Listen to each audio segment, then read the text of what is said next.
Welcome to the White Spring Bunker. These halls were built to safeguard some of the most prestigious members of the United States government. Now we are all that remains, though we are always looking for men and women capable of restoring what has been lost. In return, we offer this, our refuge from the world above. Please, take your time and look around. Our assets have made great efforts to restore this place to its former glory. Welcome, member, to our little enclave.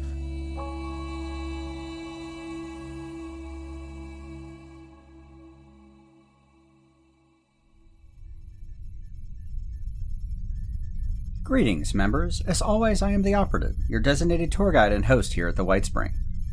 We present a very special episode in a new short series called Behind the Characters. Over the 3 seasons of the MODUS Files, we've had the distinct honor to work with a group of amazing voice actors who have brought our characters to life. This is an opportunity to hear directly from our cast as they introduce themselves, the characters they play, and their thoughts about our journey through post-apocalyptic West Virginia. In this episode, you'll hear from the Colonel herself, Valeria Faustina, played by Pandora Beatrix, our very own Voice of MODUS, Brad Williams, and Private Douglas, voiced by Eric Gold. Each of these wonderful voice actors have also played many other characters as our story has progressed, and they'll touch on several of them as well. So please enjoy another peek behind the bunker, as we learn more about our cast here on the MODUS Files.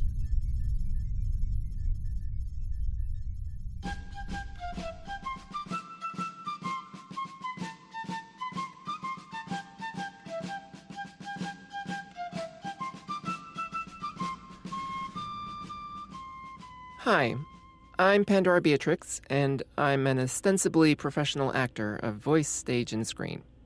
The vast majority of my work on the MODUS Files has been voicing Colonel Valeria Faustina, including the kid version of her in bedtime stories and various flashbacks.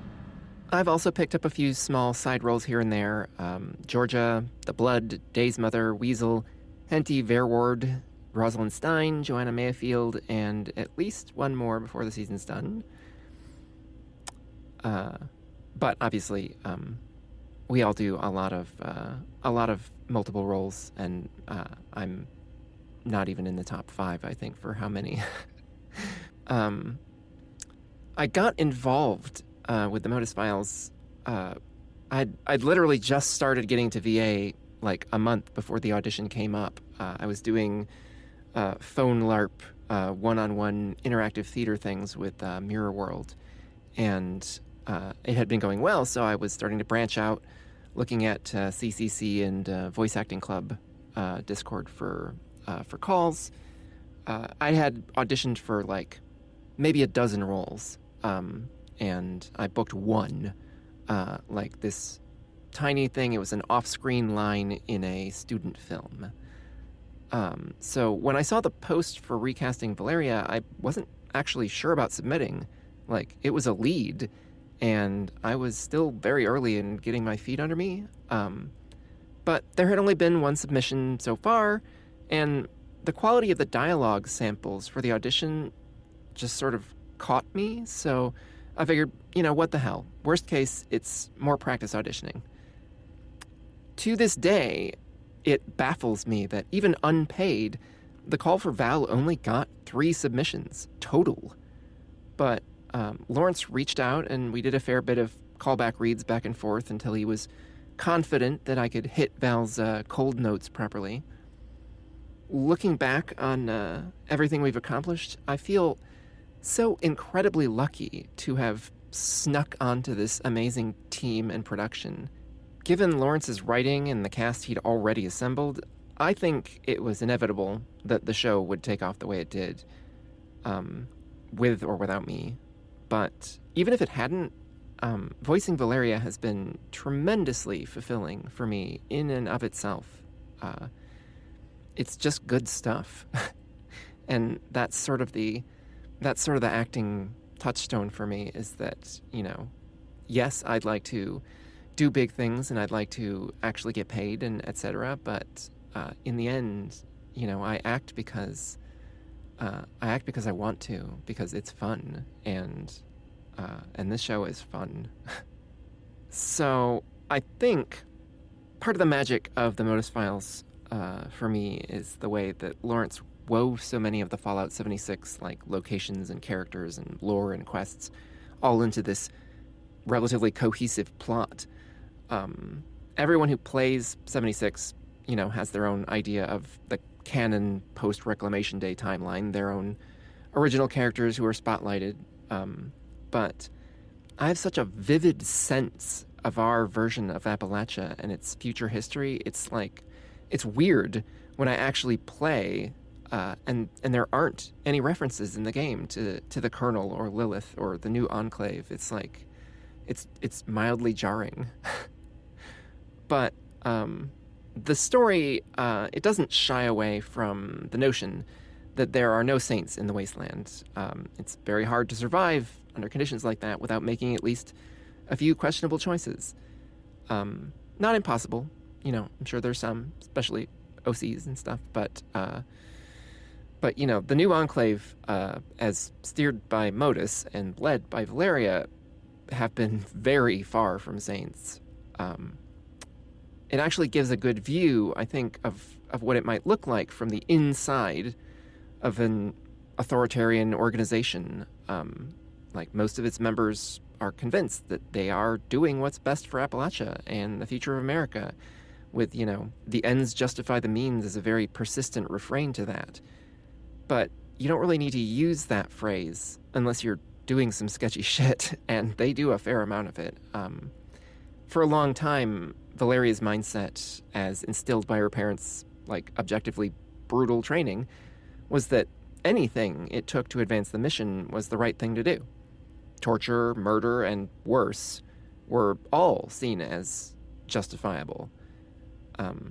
As time has passed, as the story has evolved, and Valeria has been shaped by her experiences, her worldview has shifted here and there. She's started questioning long-held truths, broadening her sense of who needs to be protected, who is expendable, but to the point where she can actually recognize herself as a monster, but she is one, right? Maybe if she'd been able to just live somewhere, no mission, just live, she could have processed everything, tried to genuinely make amends, approached being a good person. But Lawrence's wasteland Appalachia has not been kind in terms of space to catch a breath. There's a lot of things going on all the time. So she's not a good person, but she's trying to do good anyway. And she's not hamstringing herself with strict ethics, or even basic ethics. This is what makes her a monster, but an appealing one, right? Because she's pretty, and she is in fact doing good, even in terrible ways. It muddies the water for people in the fiction who perceive her, right? She has some qualities, that I wouldn't mind listeners finding appealing. And that's kind of part of the heartbreaking truth of how people work, right? Is that you can be a person who not just has done bad things or habitually does bad things, but has genuinely bad qualities that contribute to that, right? It's not just circumstances. There's something wrong in there, but they can also just be normal in various ways. They can be endearing. They can be funny. They can have loving relationships, if their messed upness doesn't extend in that particular direction. And that's what makes it hard a lot of the times, right? Because sometimes it is just what direction they're pointing their badness. So a lot of people can be just oh no, this person's totally nice. They wouldn't do something like that. That doesn't make any sense. This must be made up, kind of thing, right? So Val definitely gets that credit from a lot of people in the fiction. but also, you know, she is like she genuinely does like feel remorse for people who are like in her circle of, you know, who counts as people, right? Like who gets protected. Like she feels awful when people under her command get killed, whether, you know, by an outside force or by her like actually making a mistake, as happened, you know, early on. So the fact that she, you know, that she's dating and being awkward and cute and stuff, like this is real person stuff, and you can absolutely have that while still definitely being really bad about various things. So yeah, in the end, she is absolutely not an example of how someone should lead their life, even in a post-apocalypse, let alone present day.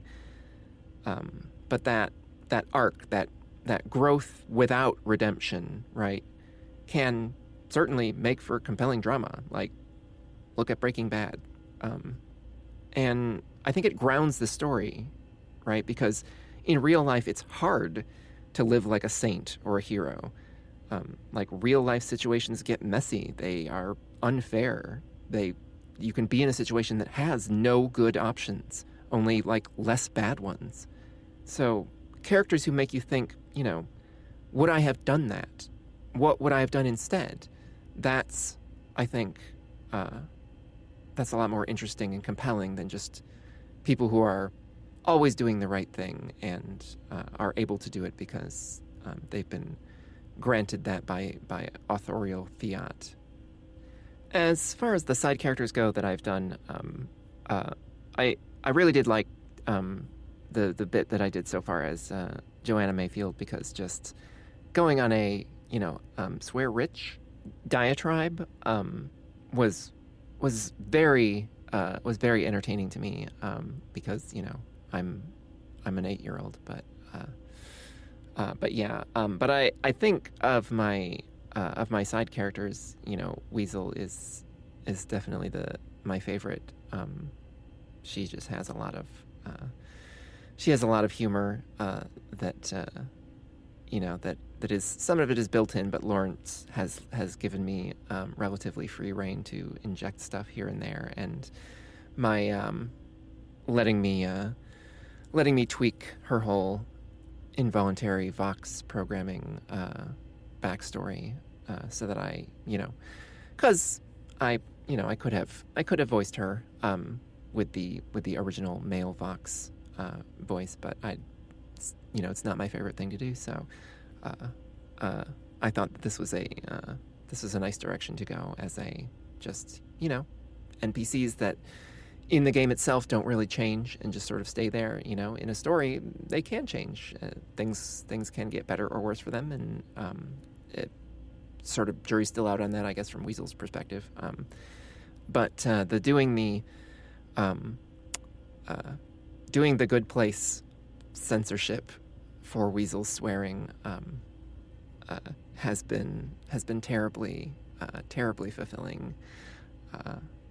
It's just, you know, it gives me a little just doing that homage. You know, I love that show deeply. So yeah, I do a fair amount of editing for Lawrence on scripts. I have always done basic, like, proofreading, because it is impossible for me to work on something with a script and not just do proofreading for myself because of how my brain works. Sorry, but as time has gone on, you know, I've done my editing has extended into copy editing and line editing and story editing, and I've done a couple of, like, audio production for scenes and episodes, but it is a ridiculous amount of work, and Lawrence does not get nearly enough credit for just the massive amount of behind the scenes stuff that he does to make this go. I legitimately don't know how he does it, but yeah. But in doing all that editing, I've been working fairly ahead of where we are in the actual released episodes. And Lawrence had, after not too long, had let me in on the ultimate arc and denouement for various characters and how things are going to go. And yeah, there's some interesting things ahead. So stay tuned. But yeah, for anyone who's listening to this, thank you so much for listening, for caring, for being interested. And if you've let us know, thank you from the bottom of my heart, because it's one thing to see, the downloads count keep going up, but hearing from people who have actually liked the work is just, there's nothing like it. So thanks.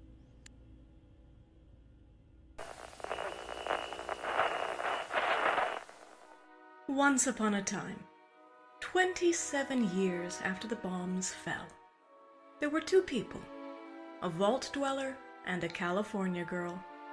They met, and sparks flew. That's when things got interesting. Once Upon a Wasteland is their story. Follow Elizabeth Kirby and Odessa Valdez as they pursue their happily ever after in the post-apocalyptic Appalachian wasteland of Fallout 76. Available on Spotify, Apple Podcasts, Stitcher, and many other podcasting platforms. Once Upon a Wasteland, a Fallout 76 love story. Available now.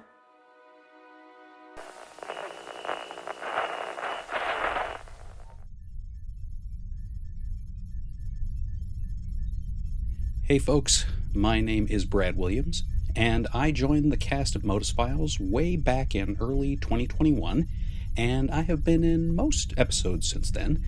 I've played several characters, including Sergeant Muller, Mayor Edwards, Guy Reynolds, and a few one-offs here and there.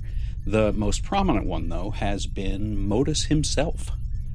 I think the most characters I've played in a single episode is 4, which works out because I really only have 4 distinct voices that I can use before people can tell that there's more than one of me running around in an episode. There was one character that I remember from early on that was fun. It was a raider who was acting like a cross between Michael and Sonny Corleone, accent and everything, but he was really just a college professor that was putting on an act. I don't remember if he got killed off or not, but if he's still kicking around, that might be a fun one to revisit.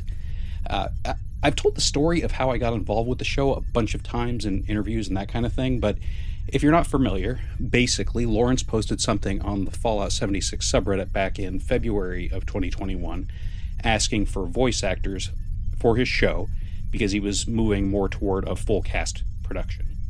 I was most interested in MODUS among the characters that he had listed because I was always totally fascinated by Hal in 2001 and especially in 2010, the Peter Hyams sequel that came out in, I think, 1984. The thing is, though, that I like to think that I'm pretty good at this stuff, but the one thing that I'm not is a good mimic. So I asked Lawrence if he wanted something that was close to the in-game voice, which I probably could have kind of done, or if he wanted to hear my take on it. One of the things that I really liked about Douglas Rain as Hal was how he sounded, I guess, dispassionate without losing any of that nuance. So all the menace came through in 2001, and then that got kind of turned on its head in 2010, especially at the end with that really emotional scene with Dr. Chandra. So that formed the core of my version of MODUS. Lawrence said it was great, and while I still don't know if that was because nobody else auditioned, I got the role, and I have been here ever since. One of the things that the show helps demonstrate, I think, is that Fallout is the perfect universe to tell all kinds of different stories. Like, there are a bunch of different audio dramas out there, along with traditional fan fiction, the kind of stuff you find on AO3, role players, virtual photographers, like even camp builders are storytellers at heart. So every single person tells their story in their own unique way, and that is absolutely true for this show. And the thing is, the Fallout community embraces those creations, and in some cases, and I think in Lawrence's case, the creators themselves. And that is definitely not something you can always count on in other fandoms. And I really think you have to give Bethesda a lot of credit, too, because they don't just allow creators to work within their IP. They make it part of the experience. And I can't think of any other owner of a big property like Fallout is that does that. With other stuff, most of the time, creators have to do a little dance, and hope they don't get big enough for the lawyers to notice. But for Fallout, it's the opposite, because Bethesda isn't just going to let you play in their sandbox. They want you to succeed because they recognize the value in that. And that ends up getting things in front of a lot more fans in a way that lifts up the kinds of things that don't get featured. Kind of like how the TV show got a lot of eyeballs on stuff that fans have made, and Modus Files is certainly included in that. At any rate, it has been one hell of a journey, and I'm very proud to have been a part of it. Thanks very much for having me aboard. If anyone is curious about what I do outside Modus Files, I guess the big one is that I have my own Fallout audio drama, Once Upon a Wasteland, which completed its 3rd season back in May. Bethesda featured us in a Spotlight article earlier this year that you can find on Fallout.com, and you can find us on Twitter at OnceUpon76Pod, Instagram at Once Upon a Wasteland, and Blue Sky at OnceUponAWasteland.com. OnceUponAWasteland.com is also our website. You can find us on IMDb. If you want to find me in-game, my username is Reticent Duet on all 3 platforms, although I do play on PC more than the other 2, and that is also what I use for my personal socials and on Twitch. If you made it this far, thank you very much for listening, and enjoy the rest of the season. I know I will.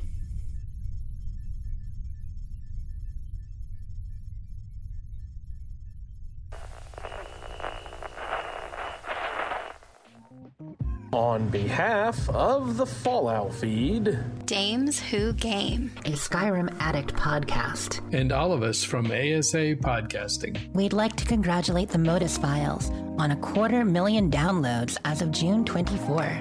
Well done, guys.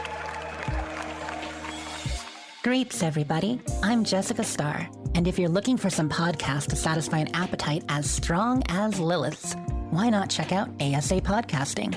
We're a group of mature gamers talking about our fave games, with shows like The Fallout Feed, a community-focused Fallout podcast, A Skyrim Addict, where we talk about Skyrim since 2013, Dames Who Game, where me and a few of my fave gals discuss life, games, and nerd culture, and introducing our newest show, Vault Talk, a Fallout TV show discussion.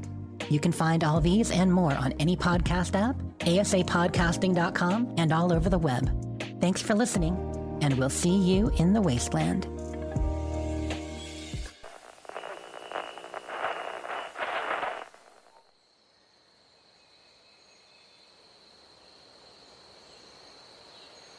Hello everyone, my name is Eric Gold. I sometimes go by Sulior on all of the different social platforms and game stuff. I currently live in the Des Moines area of Iowa.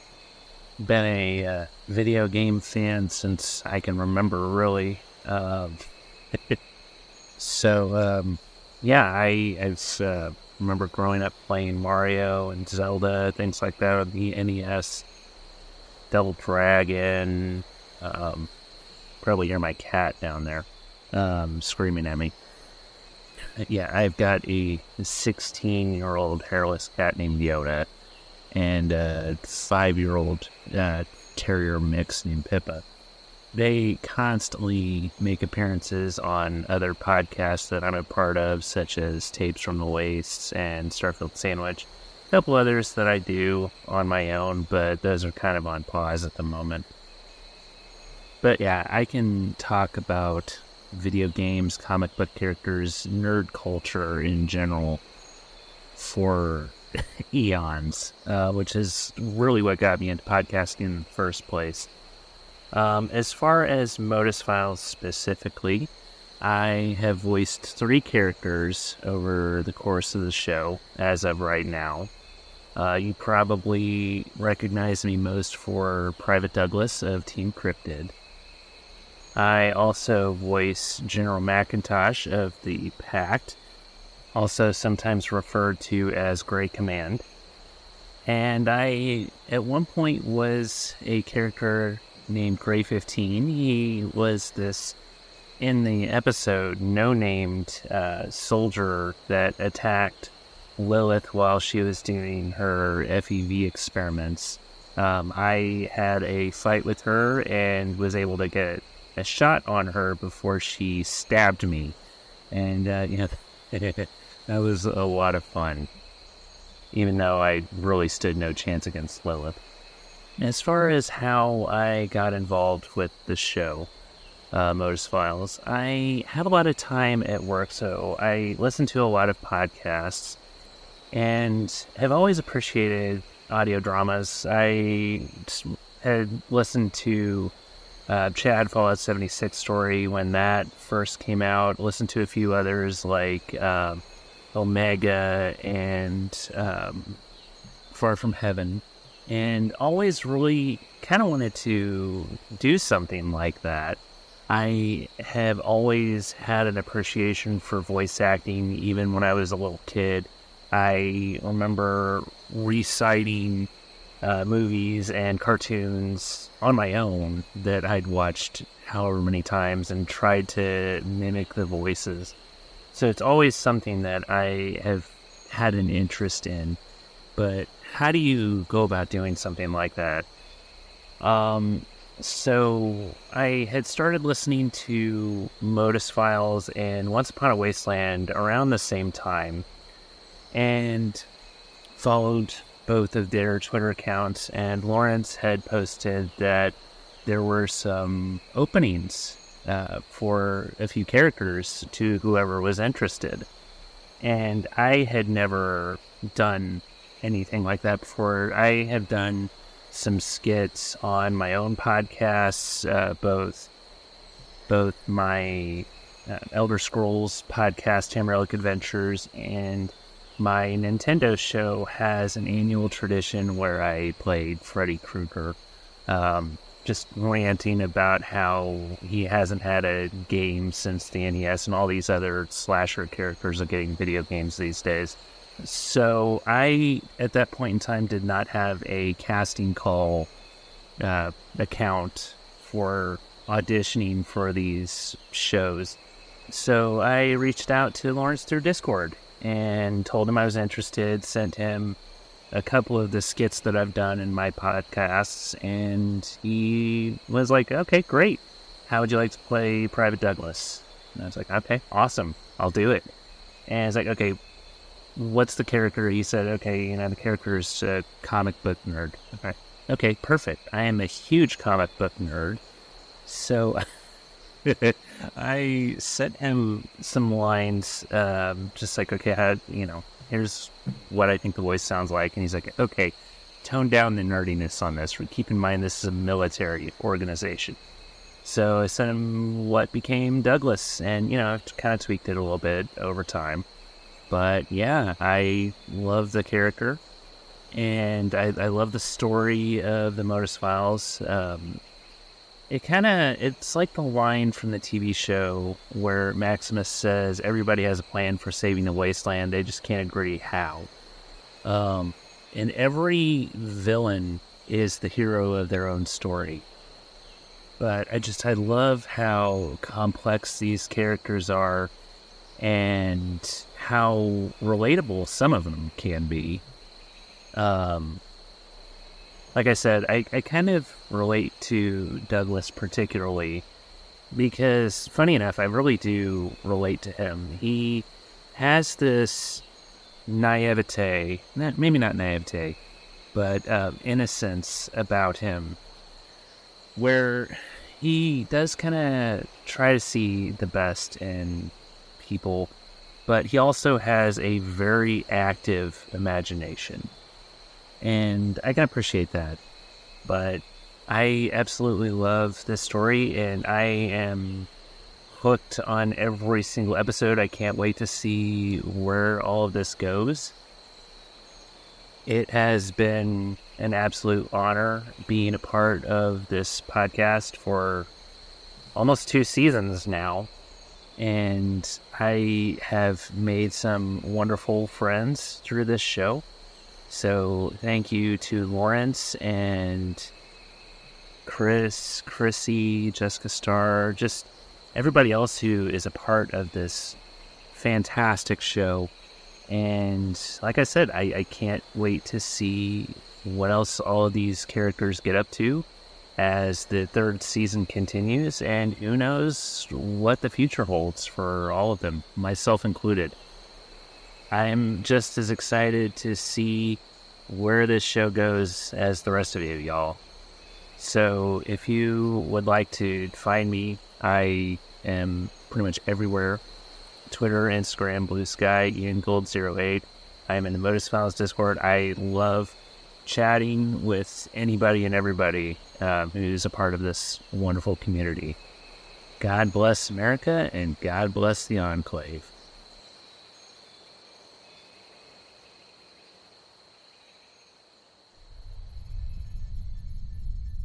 Thank you again, members, for joining us here on the MODUS Files.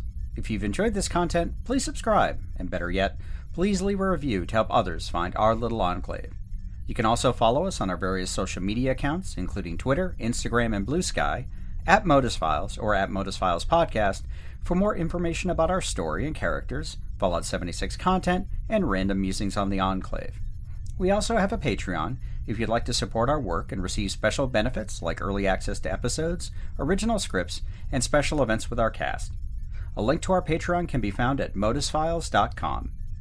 We hope you've enjoyed this first episode in our limited series, Behind the Characters, and we look forward to many more, where you'll get a chance to know the voice actors behind all of the characters you followed throughout our story.